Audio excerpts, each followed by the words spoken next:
വിവിധ വിഷയങ്ങളുമായി ബന്ധപ്പെട്ട പ്രോജക്റ്റ് പ്രവർത്തനങ്ങളുടെ ഭാഗമായി ലഭ്യമാവുന്ന ദത്തങ്ങൾ പട്ടികപ്പെടുത്തുന്നതിനും വിശകലനം ചെയ്യുന്നതിനും അവ ഉപയോഗിച്ച് വിവിധ തരത്തിലുള്ള റിപ്പോർട്ടുകൾ തയ്യാറാക്കുന്നതിനും ഓപ്പൺ ഓഫീസ് സ്പ്രെഡ്ഷീറ്റിലും വേർഡ് പ്രോസസ്സറിലും ലഭ്യമായിട്ടുള്ള സങ്കേതങ്ങൾ ഏതെല്ലാം തരത്തിൽ ഉപയോഗപ്പെടുത്താമെന്നാണ് 10ാം ക്ലാസ്സിലെ പുതിയ ICT പാഠപുസ്തകത്തിലെ രണ്ടാമത്തെ യൂണിറ്റായ വിവര വിശകലനത്തിന്റെ പൊതുരീതികൾ എന്ന ഭാഗത്ത് പ്രതിപാദിച്ചിരിക്കുന്നത്.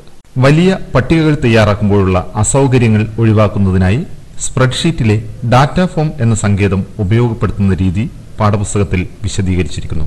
ഡാറ്റ ഫോം ഉപയോഗിച്ച് എങ്ങനെയാണ് ദത്തങ്ങൾ പട്ടികപ്പെടുത്തുന്നതെന്ന് നോക്കാം. സ്പ്രെഡ്ഷീറ്റ് തുറന്ന് പട്ടികയിൽ ആവശ്യമുള്ള തലവാചകങ്ങൾ ടൈപ്പ് ചെയ്ത് ചേർക്കുക. ഇനി തലവാചകങ്ങൾ സെലക്ട് ചെയ്ത ശേഷം ഡാറ്റ ഫോം എന്ന ക്രമത്തിൽ ക്ലിക്ക് ചെയ്യുക. ഇപ്പോൾ നാം നൽകിയ തലവാചകങ്ങൾക്കനുസരിച്ചുള്ള ഫീൽഡുകളോടുകൂടിയ ഡാറ്റ ഫോം ദൃശ്യമാവും.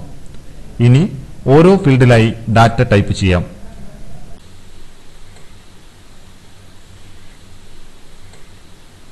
ഡാറ്റ ടൈപ്പ് ചെയ്ത ശേഷം ന്യൂ ബട്ടൺ അമർത്തുന്നതോടെ നാം ടൈപ്പ് ചെയ്ത ഡാറ്റ അതത് സെല്ലുകളിൽ ദൃശ്യമാവുന്നു. ഡാറ്റ മുഴുവനായി ടൈപ്പ് ചെയ്ത ശേഷം ഡാറ്റ ഫോം ജാലകം ക്ലോസ് ചെയ്ത് സ്പ്രെഡ്ഷീറ്റ് പട്ടിക സേവ് ചെയ്യാവുന്നതാണ്.